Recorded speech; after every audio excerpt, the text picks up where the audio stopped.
नमस्कार दोस्तों, एक बहुत प्यारा गाली गीत प्रस्तुत कर रही हूँ। गीत पूरा सुनिएगा और कमेंट करके बताइएगा कि गीत कैसा लगा।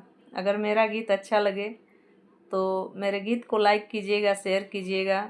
मेरे चैनल पर नए हैं तो चैनल को सब्सक्राइब कीजिएगा। अपना प्यार दुलार और आशीर्वाद दीजिएगा। आइए सुनते हैं इस प्यारे से गाली गीत को।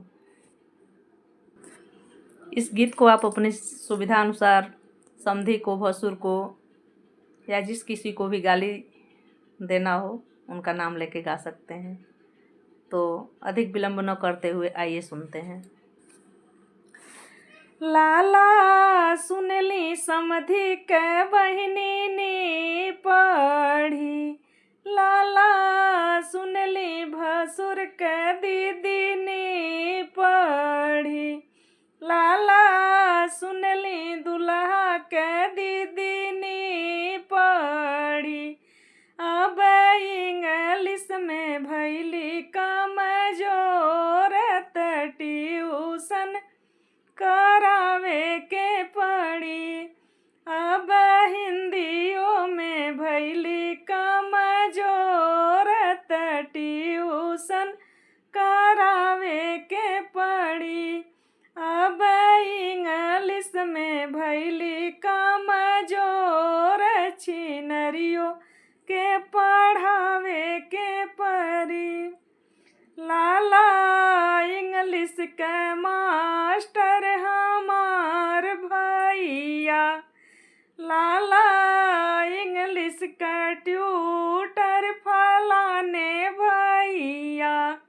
अब ऊ है छिनरियों के पढ़ावत ट्यूशन करावे के पड़ी।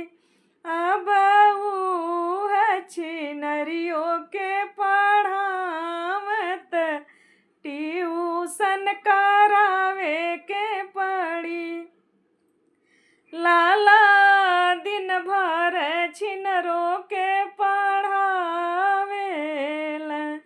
लाला दिन भर छिनरों के पढ़ावेल। अब आधी रात मांगेल फीस छिनरियों के पढ़ावे के पड़ी। अब से जिया पे मांगे लगा फीस त फीसिया चुकावे के पड़ी।